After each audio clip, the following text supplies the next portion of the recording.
ಗಡಿ ಜಿಲ್ಲೆ ಬೆಳಗಾವಿಯಲ್ಲಿ ಭಾಷಾ ಸಮರದ ಕಿಡಿ ಮತ್ತೆ ಜೋರಾಗಿದೆ. ಇದು ಮಹಾಜನ ವರದಿ ಅಂತಿಮ ಎಂದು ಪಾಲಿಕೆಯ ಸಭೆಯಲ್ಲಿ ನಿರ್ಣಯ ಕೈಗೊಳ್ಳುವಂತೆ ಆಗ್ರಹಿಸಿ ಕನ್ನಡ ಪರ ಸಂಘಟನೆಗಳು ಬೆಳಗಾವಿ ಮಹಾನಗರ ಪಾಲಿಕೆಯ ಮುಂದೆ ಬೃಹತ್ ಪ್ರತಿಭಟನೆಯನ್ನ ನಡೆಸಿದ್ರು.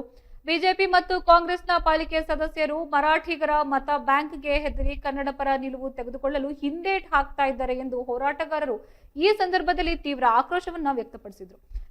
ಬೆಳಗ್ಗೆಯಿಂದಲೇ ಪಾಲಿಕೆ ಕಚೇರಿ ಎದುರು ಜಮಾಯಿಸಿದ ಕನ್ನಡ ಪರ ಹೋರಾಟಗಾರರು ಬೆಳಗಾವಿ ವಿಚಾರದಲ್ಲಿ ಮಹಾಜನ ವರದಿಯೇ ಅಂತಿಮ ಎಂಬ ನಿರ್ಣಯವನ್ನ ಸಭೆಯಲ್ಲಿ ಅಧಿಕೃತವಾಗಿ ಅಂಗೀಕರಿಸಬೇಕು ಎಂದು ಪಟ್ಟು ಹಿಡಿದಿದ್ದು, ಪ್ರತಿಭಟನಾ ಸ್ಥಳಕ್ಕೆ ಭೇಟಿ ನೀಡಿದ ಪಾಲಿಕೆ ಮೇಯರ್, ಉಪಮೇಯರ್ ಹಾಗೂ ಆಯುಕ್ತರು ನಾವು ಕನ್ನಡ ಪರವಾಗಿಯೇ ಇದ್ದೇವೆ, ಸಭೆಯಲ್ಲಿ ಈ ಬಗ್ಗೆ ಸೂಕ್ತ ನಿರ್ಣಯವನ್ನ ಕೈಗೊಳ್ಳಲಾಗುವುದು ಎಂದು ಭರವಸೆಯನ್ನ ಕೂಡ ನೀಡಿದ್ರು.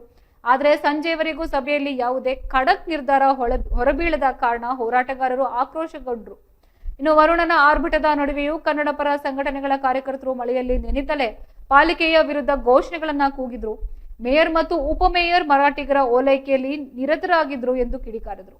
ಪರಿಸ್ಥಿತಿ ಕೈಮೀರ್ತಿರೋದನ್ನ ಗಮನಿಸಿದ ಪೊಲೀಸರು ಪ್ರತಿಭಟನಾ ನಿರತ ಕನ್ನಡ ಪರ ಹೋರಾಟಗಾರರನ್ನ ವಶಕ್ಕೆ ಪಡೆದಿದ್ದು, ಪಾಲಿಕೆಯು ಗಡಿ ವಿಚಾರದಲ್ಲಿ ಸ್ಪಷ್ಟ ನಿಲುವು ತಳೆಯದಿದ್ದರೆ ಮುಂದಿನ ದಿನಗಳಲ್ಲಿ ಜಿಲ್ಲಾದ್ಯಂತ ಉಗ್ರ ಹೋರಾಟ ನಡೆಸುವುದಾಗಿ ಕನ್ನಡ ಪರ ಸಂಘಟನೆಗಳು ಎಚ್ಚರಿಕೆಯನ್ನ ನೀಡಿದ್ದಾರೆ.